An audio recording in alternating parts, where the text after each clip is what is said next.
All right, there you go. Okay. We are reading the Hatha Yoga Pradipika. We are up to Shloka 50. And they're talking about Simhasana, lion's pose.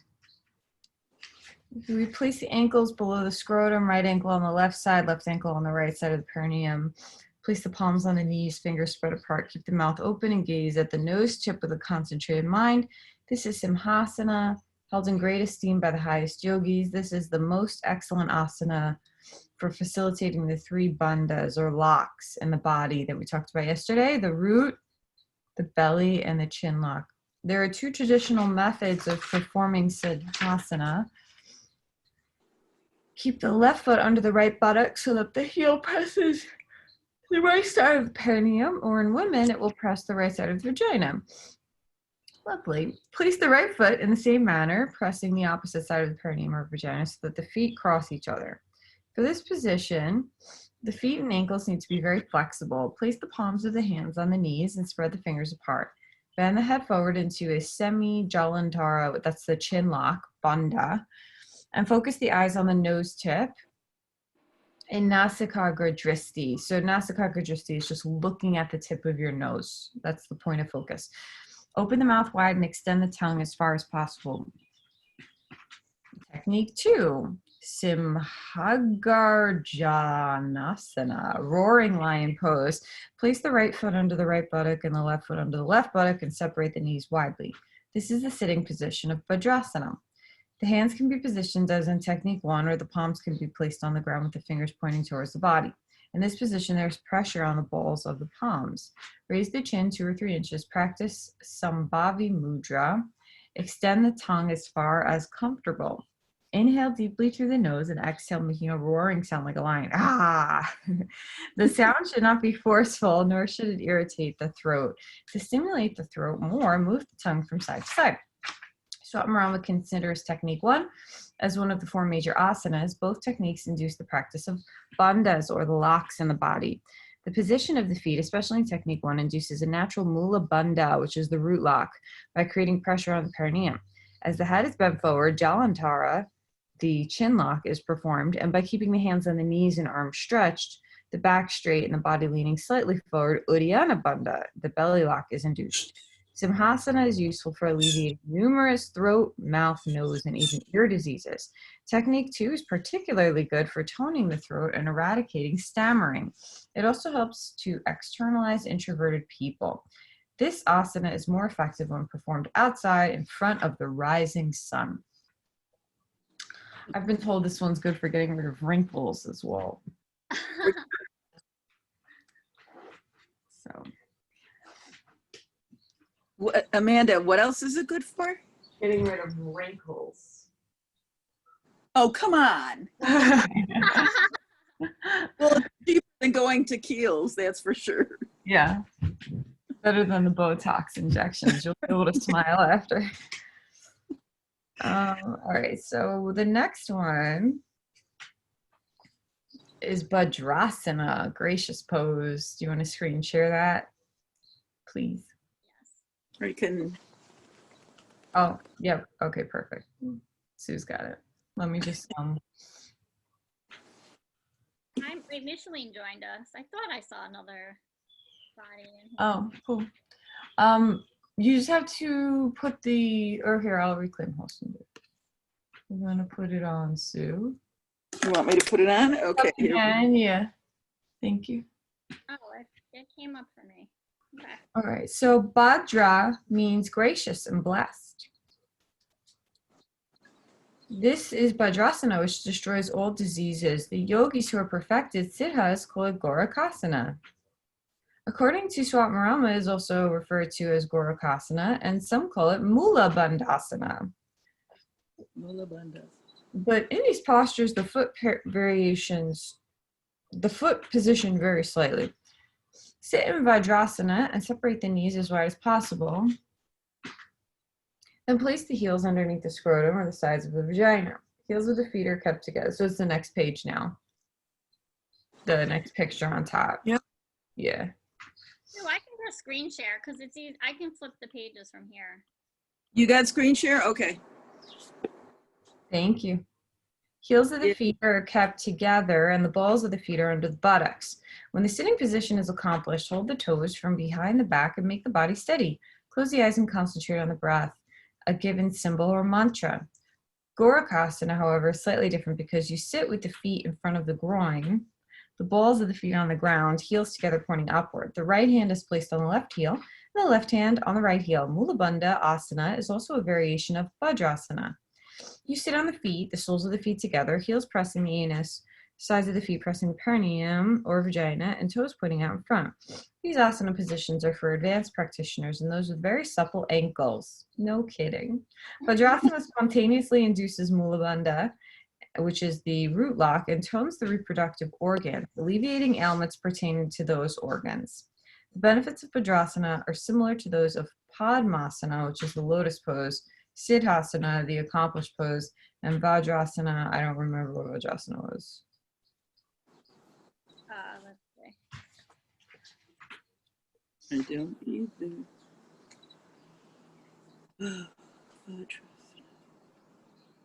Maybe we didn't get there yet. I can't remember. Well, Vajrasana is, they're starting with the technique in Vajrasana, sit in Vajrasana, separate the knees as wide as possible. So maybe it's just cobbler's pose, is another name for cobbler's pose. This is Vajrasana. Oh, hero's pose? Okay, thank you. Yeah. That's I the guess best. it's on page 108. I didn't go back that far. That's why. It is hero's pose.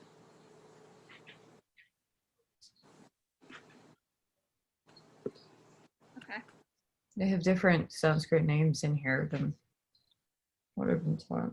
So that's the best of yogis being free from fatigue and practicing asana, physical postures, and bandhas, locks, should practice purification of the nadis, which are the energetic rivers in the nerve system, the mudras, which are the hand positions, and pranayama, which is the breath work. Asana, the varieties of kumbhaka, which is retaining your breath, practices called mudras, which are the way you put your hands, and concentration on the inner sound, nada, comprise the sequence of Hatha Yoga. When asanas and bandhas are practiced, one should feel an energy boost afterwards rather than an energy loss.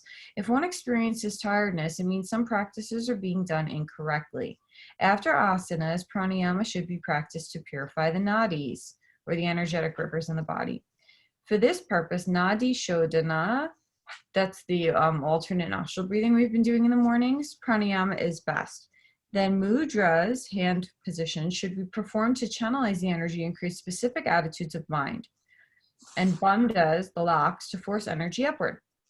In Hatha Yoga, the sequence is asana first, then pranayama breath work, then hand mudras, then locks. Lastly, one should sit quietly in a meditative pose and concentrate on a symbol. If the inner sound can be heard, concentrate on that. So this is like an underlying buzzing, a hum that you can hear when you go really deep into meditation. Listening to the inner sound is called nada anusadhana, and it can be practiced by sitting on a slightly raised platform, blanket, or cushion with the knees bent, the elbows resting on the knees, and the ears closed with the fingers. Make a slight humming sound, then concentrate on the sound vibrations. This helps awaken awareness of the inner sound. So he's kind of talking about doing a bumblebee breath here, huh? And then listening to the sound. Yeah. Yep. So in the systematic science of Hatha Yoga, you must firstly prepare the physical body because it is the grossest manifestation of prana, or life force. Activate the prana through the physical practice, then practice pranayama to purify the energy channels and to process and balance the energy. Then perform hand positions to channelize the energy and arouse different faculties of the mind, and locks to draw energy upward from the lower centers. When the full capacity of energy is released, the high vibrational rate creates an audible sound in the inner ear. Right, this is what I've learned about it. If you can hear it, it is a sure sign that Kundalini has awakened. So Something- Amanda, you know what this sounds like? what?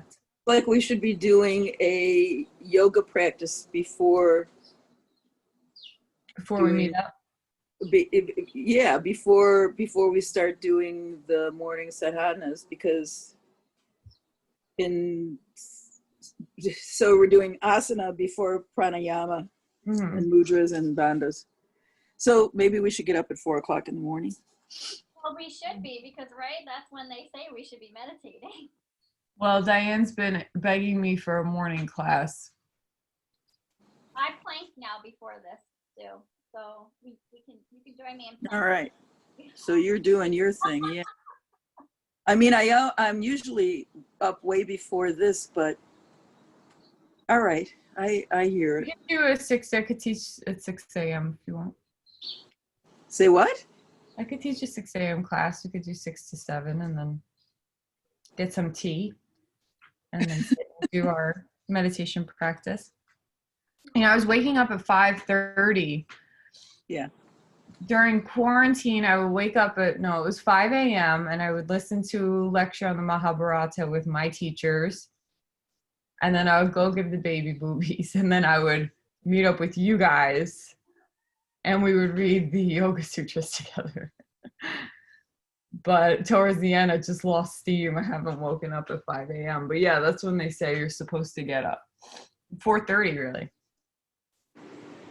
Well, even without the time thing, it does sound like movement as opposed to just sitting on the couch is probably a good thing to do before this, Yeah. since we're going into pranayama of some sort and meditation. It is easier to sit after you've practiced, for sure. That's for sure. You're warmed up, you're a little stretched out. Your energy feels a little more grounded, too. But Yeah.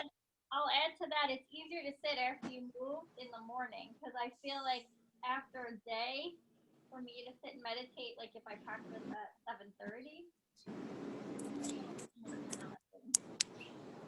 meditate in the evening. I can't hear you, Pam. Oh, Yeah, something happened. did my mic stop working? You No, just I sound far away. It did, yeah. It's fine. I was just saying, like, it's easier in the morning after to meditate for me, which is when you're supposed to meditate. But like if I practice in the evening, which is when I tend to physically move, it's harder for me to meditate after that. Just because I've had a whole day behind me. That makes sense. Yep. You know, like sitting in regular meditation is also like when I would do it in my master training, we have to wake up. We'd have to be at the studio by 5. So we have to wake up at like 4. And we would do all the shot karma before we would get to the studio. So we do all the pranayama and all that stuff. And then we get to the studio and the way we would meditate would be kirtan, which was way easier. Yeah. And we just do kirtan for like 30, 45 minutes. And then everybody was happy. Yeah. Well, when Callie did that early morning meditation practice, it wasn't so early. I think we had to be there at 7:30 or something. Mm-hmm. But it was a kirtan practice, and I just found that it was. You're right. It was. Everybody was happy at the end. It was so easy to slip into. It's nice. It's nice to have all these alternatives. Yeah. I got the harmonium at my house too. If you guys ever want me to lead kirtan, we could do like one day of kirtan a week in the mornings. Yeah. It's up to you. You just let me know. I'm happy to be. Okay. Well, if you decide to do that, I would be up for it. I just need to know when, because I don't think I can do it in my backyard. I might scare the neighbors. So yeah, there is behind closed doors. They're nice people, like my neighbors. So maybe for November, when everybody's cozy and stuck inside, we'll start some online kirtan and chant alone in our rooms. All right, so let's continue. One who is brahmachari, takes moderate food, is regular and intent on yoga, and renounces attachment to sensual experience, becomes perfected siddha after a year. Brahmachari means one whose consciousness who is absorbed in Brahma the purest state of consciousness, not necessarily one who abstains from sexual interaction. So one who keeps his mind above the existence of duality in sex, takes agreeable and sweet mitara food, practices his sadhana regularly, and maintains detachment from the affairs of the mundane life will just definitely achieve perfection with a short period of time.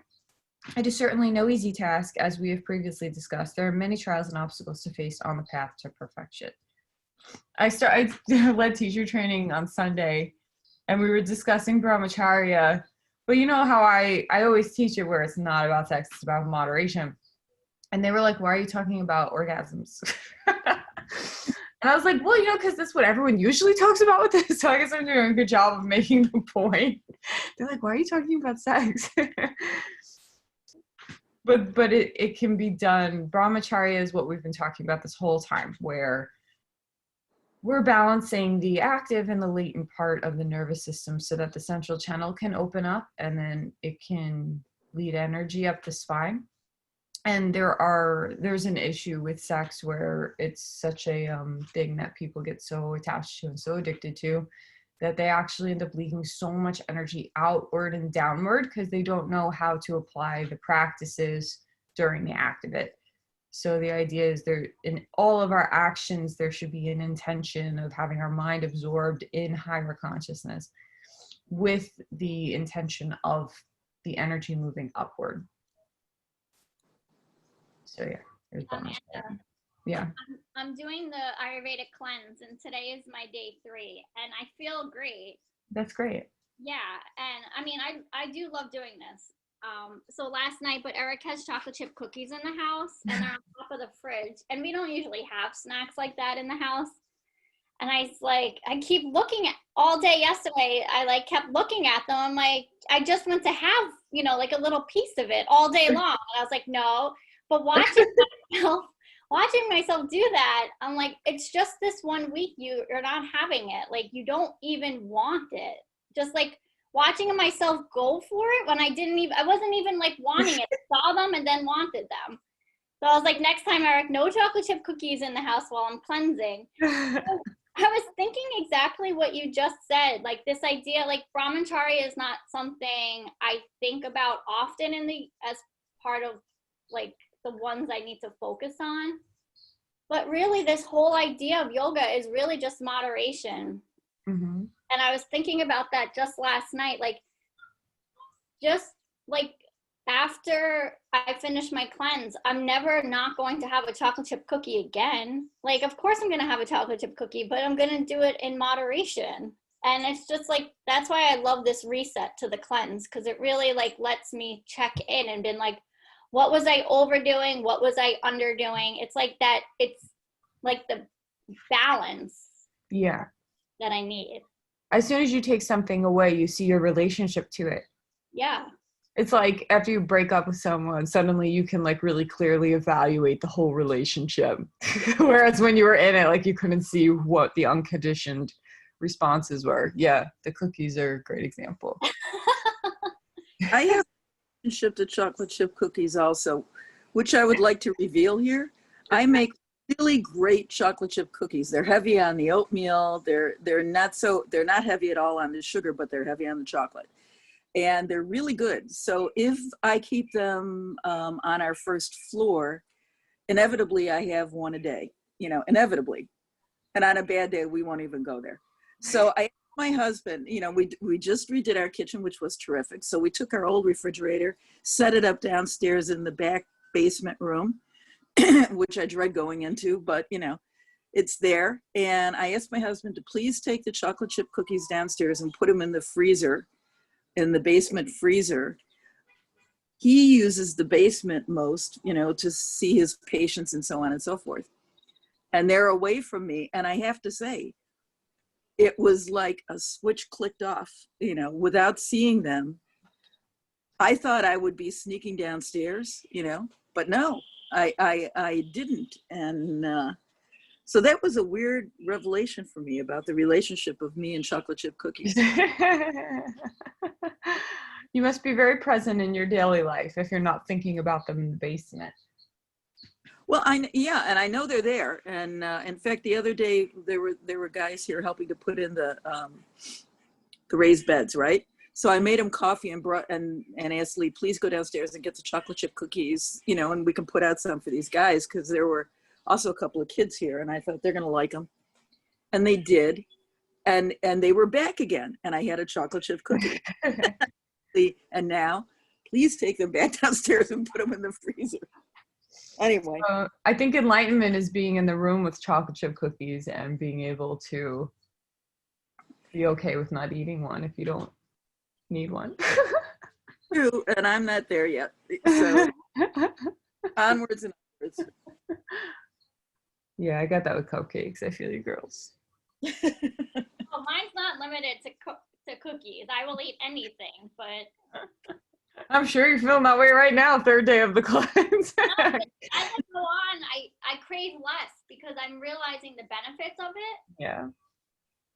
I mean, it's so, like just when you do this cleanse, and I've done it two times a year since teacher training in 17, so I've done it a few times, and the amount of TV ads that manipulate our brains, and I mean, all of a sudden on day one, I want a McDonald's. I haven't eaten McDonald's in a year. But like their chicken nuggets look so good. I'm like, this is crazy.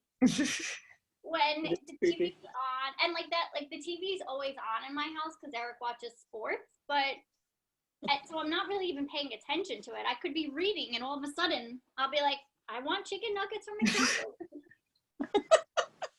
So like even watching TV in moderation isn't like, it's not just your food intake, it's literally and like even Amanda, what you were saying earlier, like you could do too much yoga, like you burnt yourself out in the sense of like you were waking up and studying and then feeding the baby and then studying more.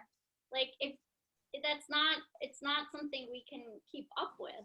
Well, not to contradict you, but I felt very, very good at that time. Yeah. I think it was just the lack of sleep from the kid waking me up all night. Yeah.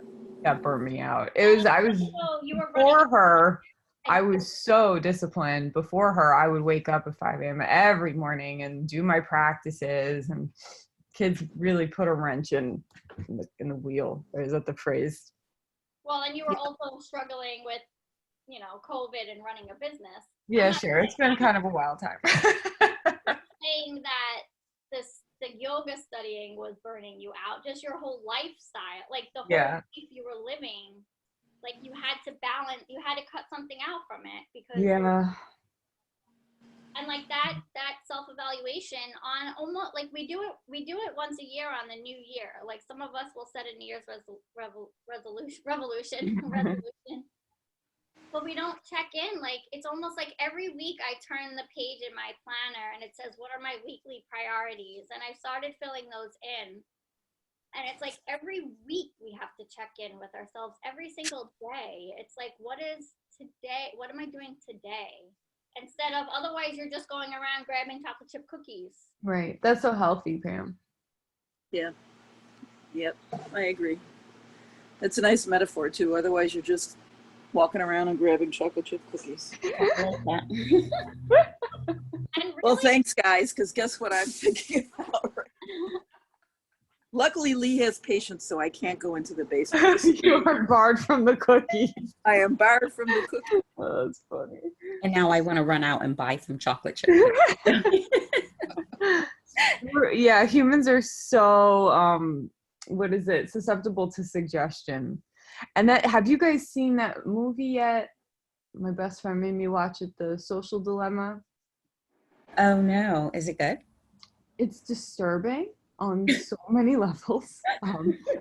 The crux of it is that our whole culture is like on the downward slope to demise, essentially, because these tech guys, just a few, created these AI systems that are constantly trying to make money for advertisers.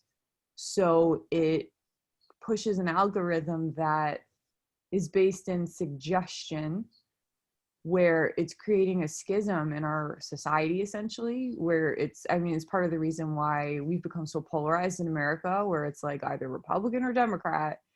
It's like we're being fed information and we're living in two completely different worlds. And the suggestion, a lot of fake news is getting pushed to the forefront of suggestion because it's so wild that people are more likely to share it, and that'll make more money for the algorithm. So it's become, and it's like the tech guys, the whole movie is interviewing these tech guys who are saying like, it's gotten away from us and we don't actually know how it works anymore. It's like teaching itself.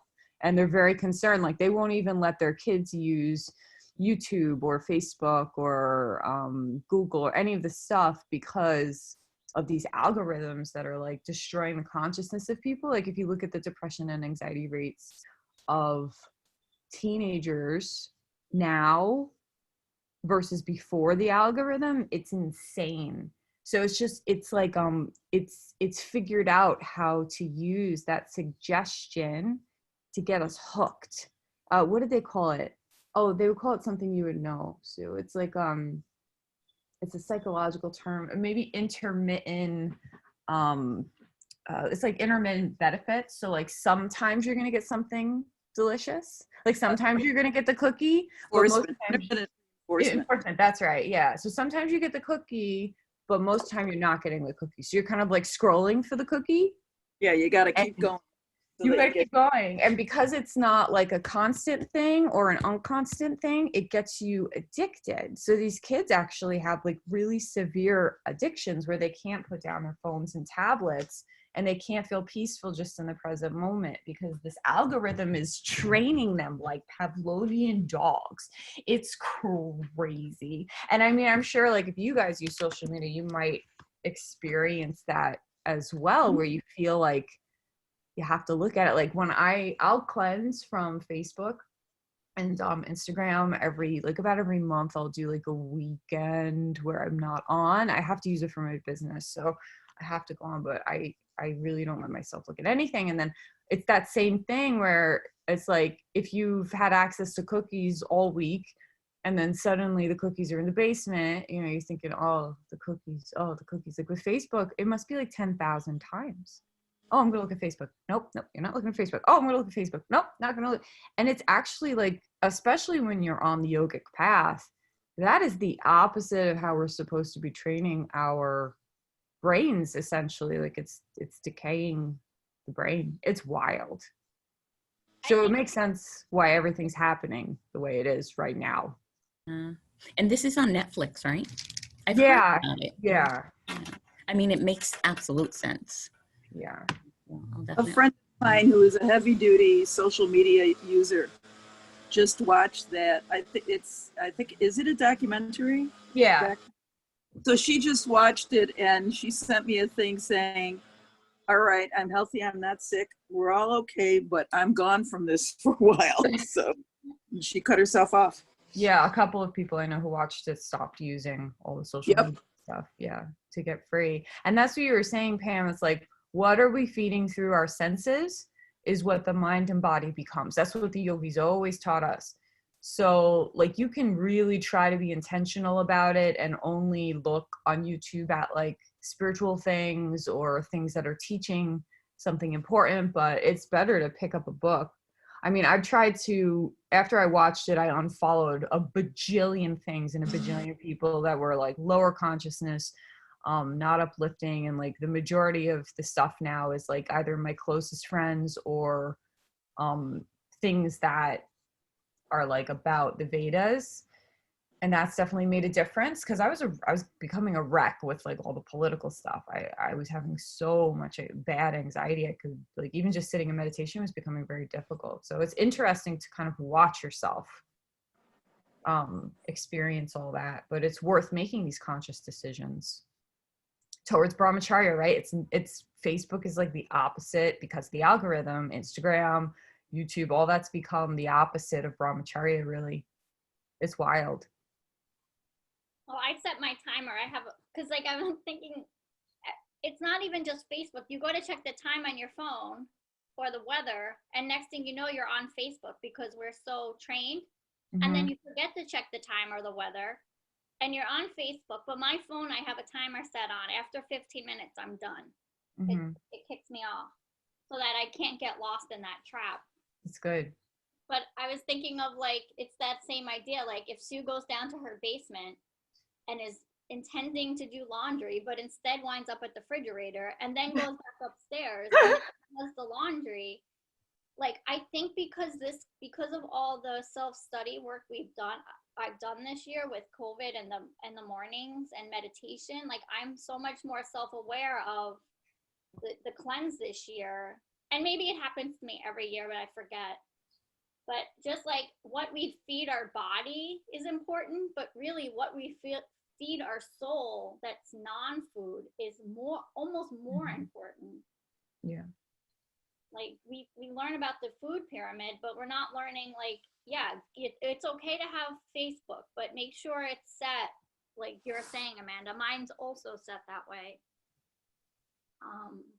Where you're only following like uplifting, positive things. Like even the person who developed Gmail was being interviewed, and he said that he was becoming, and I remember, do you remember when Blackberries first came out? Yeah. And like whoever had a Blackberry, you couldn't have a conversation with them because they were constantly looking at their Blackberry, checking their emails. He was saying he was completely addicted to looking at his emails. And like even with my staff, like I've had to have so many conversations with Micheline and Megan because they'll work nonstop, like all the way into the night. We had a conversation, it must have been last week, where I was like, we need office hours. You need to shut off your phone after a certain time. Like if people can't get an instantaneous email back after 5 p.m., like they're just going to have to deal with it. You know, if they can't get a response on the weekends, we have to have office hours as the managers. It's just not healthy, and it's not really teaching the people that we're working with that they need to learn to wait sometimes.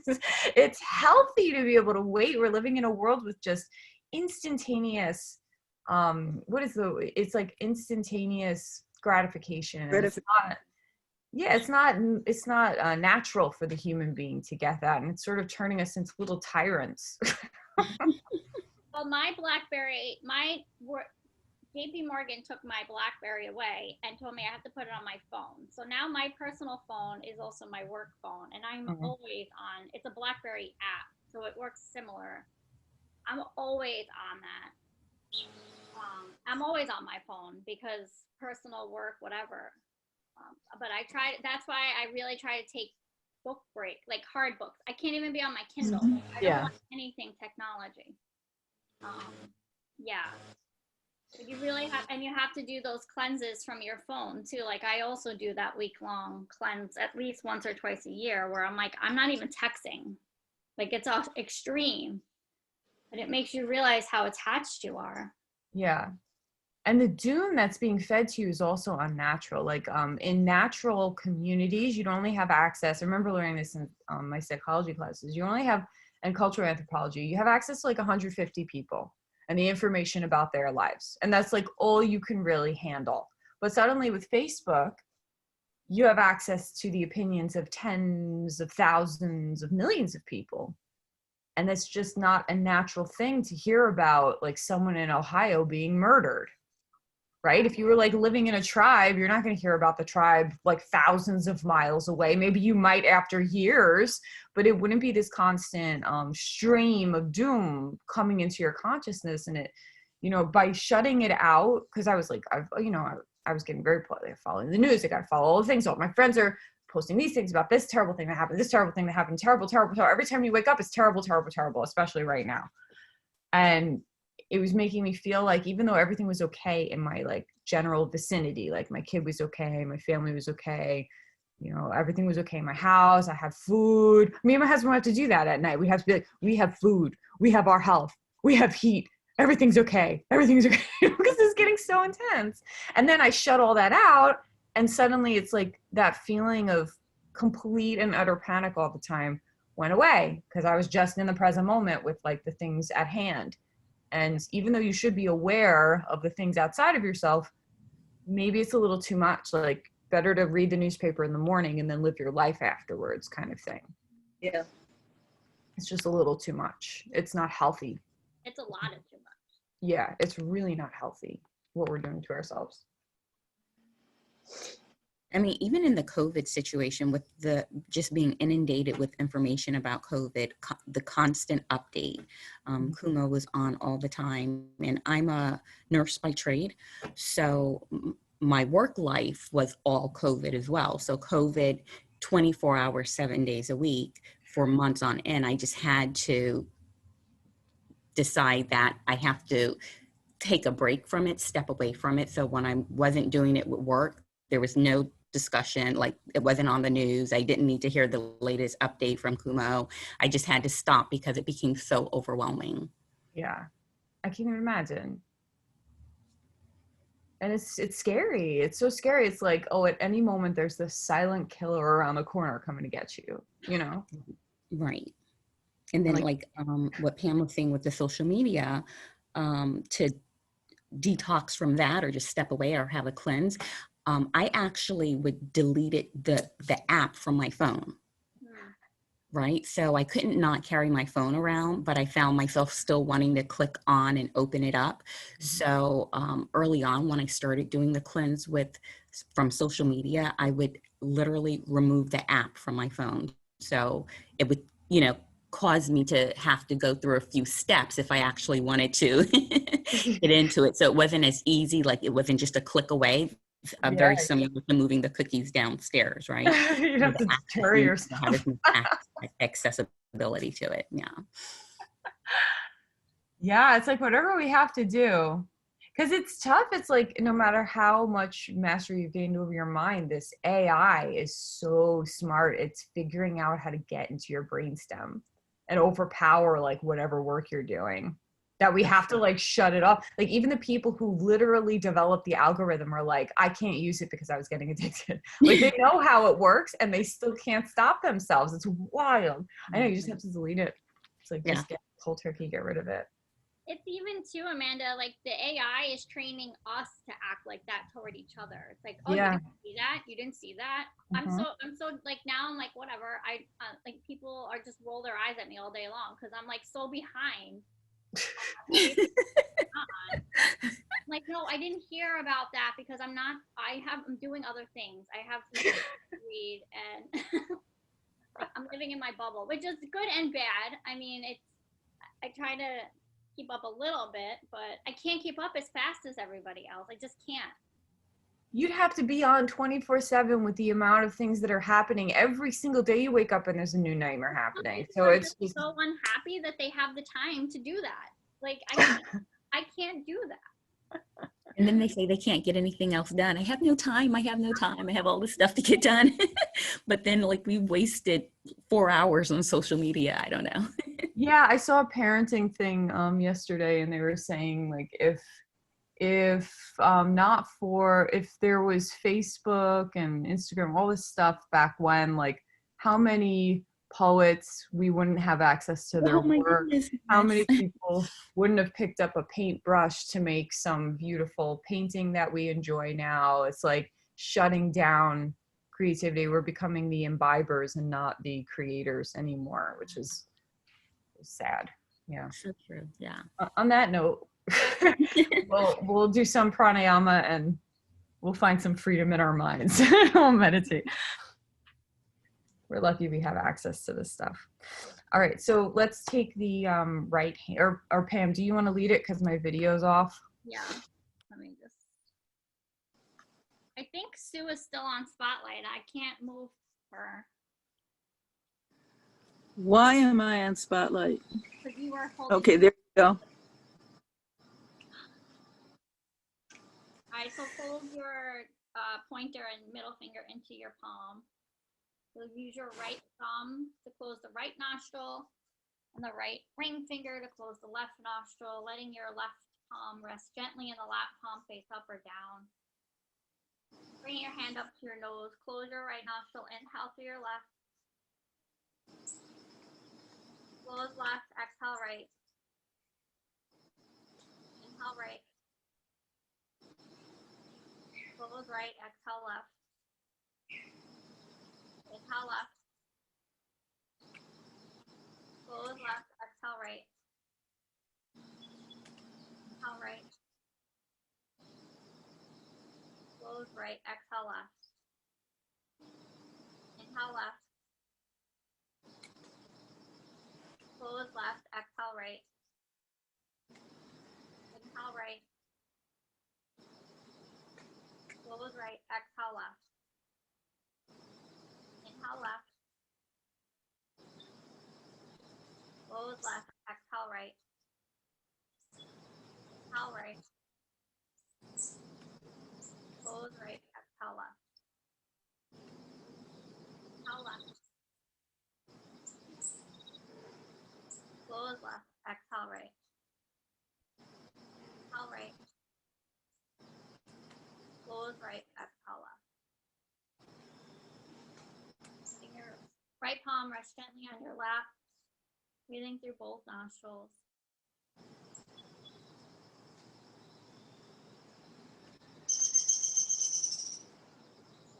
I'll set the timer for 20 minutes.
Bringing hands to meet in front of your heart.